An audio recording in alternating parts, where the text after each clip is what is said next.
Hello friends, नमस्कार। स्वागत है मेरे चैनल इन्वेस्टमेंट योगी पर। फ्रेंड्स, अगर आप चैनल पर नए हैं तो इस चैनल को सब्सक्राइब करिए, बेल आइकन दबाइए और उसके बाद नोटिफिकेशन में ऑल का बटन जरूर दबाइए ताकि आपको मेरे नए नए वीडियोस के नोटिफिकेशन हमेशा मिलते रहें। तो आइए इस वीडियो को शुरू करते हैं। फ्रेंड्स, इस वीडियो में बात करेंगे कुछ रेप्यूटेड ब्रोकरेज हाउस के रिपोर्ट्स के ऊपर, जिसमें उन्होंने कुछ कंपनियों के ऊपर अपने रिकमेंडेशंस को बढ़ाया है और कुछ कंपनियों के ऊपर अपने रिकमेंडेशन को घटाया है। किसी में बाय का कॉल दी है और किसी में उन्होंने सेल की कॉल दी हुई है। तो फ्रेंड्स इस पर्टिकुलर वीडियो में कुछ कंपनियां जो कि डोमिनेंट कंपनियां हैं, अच्छी कंपनियां हैं, अपने सेक्टर की जानी मानी कंपनियां हैं, फंडामेंटली स्ट्रांग कंपनियां हैं, उस पर इन रेप्यूटेड ब्रोकर्स की राय क्या है उस पर बात करेंगे। अगर आपने अभी तक इस चैनल को सब्सक्राइब नहीं किया है तो इस चैनल को सब्सक्राइब करें, वीडियो को लाइक करें और ज्यादा से ज्यादा लोगों तक शेयर करना ना भूलिए। चलिए इस वीडियो को शुरू करते हैं। Friends, global brokerage firm Macquarie ने जुबिलेंट फूड वर्क पे अपनी रिपोर्ट पेश की है और उसमें उन्होंने जुबिलेंट फूड पर अपनी जो रिकमेंडेशन दी हुई है उसमें उन्होंने इसके जो टारगेट है उसको रिवाइज करते हुए इसको 440 तक ले जाने का लक्ष्य रखा है। यानी कि इस शेयर को वो अंडर परफॉर्म करने की श्रेणी में इन्होंने उसको डाल दिया है। फ्रेंड्स, एक बात यहां शेयर करना जरूर चाहूंगा कि ये जो ग्लोबल फर्म है इनकी अपनी अंडरस्टैंडिंग होती है। मैक्वायरी हो या जेफरीज हो या कोई भी हो, सबकी अपनी अपनी अंडरस्टैंडिंग होती है।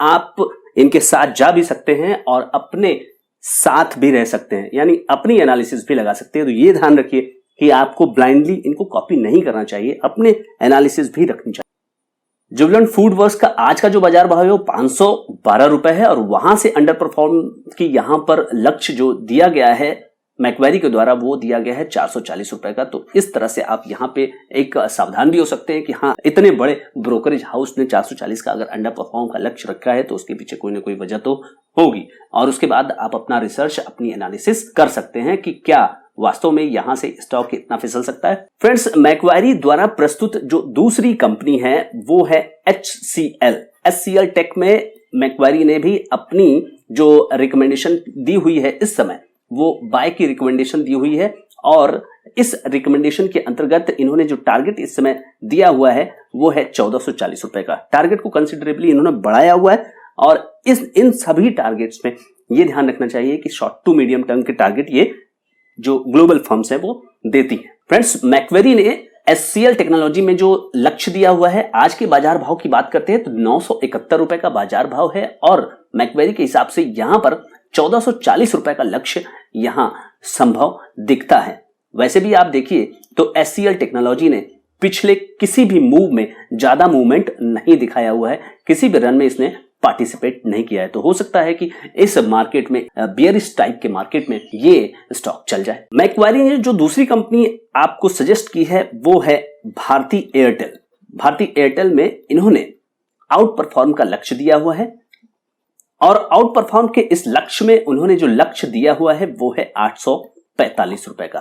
तो मैक्वायरी ने भारती एयरटेल में आउट परफॉर्म का एक रेटिंग दिया हुआ है और अब से इन्होंने इसको रिवाइज करते हुए अभी के मार्केट प्राइस से इसको बढ़ाते हुए 845 का लक्ष्य सीधे दिया कि भारती एयरटेल मार्केट प्राइस 685 रुपए और इसका जो टारगेट रखा गया है वो मैक्वायरी के द्वारा 845 रुपए का रिवाइज किया गया है। यानी यहां पर आउट परफॉर्म का लक्ष्य यहां दिया गया है 845 रुपए का। यह एक इंपॉर्टेंट डेवलपमेंट है मैक्वायरी से भारती एयरटेल के लिए। ग्लोबल फर्म सिटी ग्रुप ने भी अपने रिपोर्ट्स में एक कंपनी जो कि एक फार्मास्यूटिकल कंपनी है DRL पर अपनी जो रेटिंग है उसको बढ़ाई है। आउट परफॉर्म का यहां पर लक्ष्य दिया हुआ है। आउट परफॉर्म के साथ साथ इन्होंने जो टारगेट दिया हुआ है वो है 4750 रुपए। इस तरह से इन्होंने DRL पर एक आउट परफॉर्म का लक्ष्य दिया हुआ है। अब देखते हैं कि मार्केट इस पर कैसा रिएक्शन देता है या फिर इनके लक्ष्य प्राप्त होते हैं या नहीं।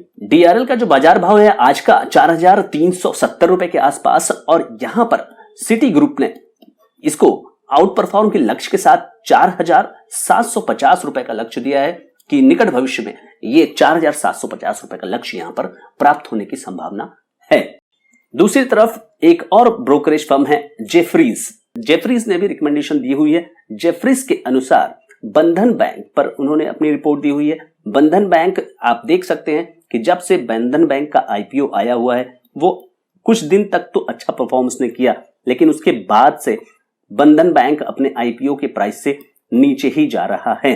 500 के ऊपर बंधन बैंक का आईपीओ का प्राइस था और अभी जो आउट परफॉर्म का लक्ष्य रखा गया है बंधन बैंक में जेफरीज के द्वारा वो 430 रुपए है अभी के बाजार भाव के हिसाब से। फ्रेंड्स, बंधन बैंक का जो आज का बाजार भाव है वो है 263 रुपए।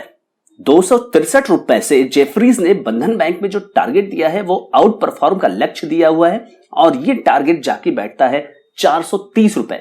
तो यहां आपको ध्यान देना होगा, क्या यहां पर ये रियलिटी हो सकती है शॉर्ट टू मीडियम टर्म में, तो आपको इस स्टॉक पर भी ध्यान देना होगा। एज आई सेड कि आईपीओ प्राइस से कभी भी ऊपर एक दो बार ऊपर आया और उसके बाद ये हमेशा नीचे ही रहा है, तो हो सकता है कि अब यहां से एक छोटी रनअप आपको दिखाई दे सकती है, कम से कम 150 से 200 रुपए की। फ्रेंड्स, जेफरीज के माध्यम से निकलने वाली जो दूसरी कंपनी है जिसके ऊपर अभी जेफरीज बुलिश है और उसके ऊपर जेफरीज ने 490 का टारगेट रखा हुआ है, आउट परफॉर्म का लक्ष्य यहां पे रखा हुआ है, उस कंपनी को अच्छी तरह से जानते हैं, दैट इज क्रॉम्पटन ग्रीव्स। इस कंपनी के ऊपर जेफरीज बुलिश है और ये इस पर सजेस्ट कर रहे हैं कि आने वाले दिनों में 490 रुपए के लक्ष्य आसानी से प्राप्त हो जाएंगे। क्रॉम्पटन ग्रीव का आज का जो बाजार भाव है वो है 441 रुपए और आउट परफॉर्म का लक्ष्य यहां पर जेफरीज के थ्रू है और वो लक्ष्य है 490 रुपए। Crompton Greaves fundamentally strong company और अब इसके टारगेट जेफरीज ने रिवाइज किए हैं 490 रुपए। इधर भी काफी पिटाई हुई है इन स्टॉक्स की और अब फिर से यहां पर एक रनअप की तैयारी हो सकता है कि आपको देखने को मिले। इन ब्रोकरेज हाउस की जो रिपोर्ट होती है वो एक कंप्लीट एनालिसिस और रिसर्च के बाद, मार्केट की समझ के बाद डेवलप की जाती है।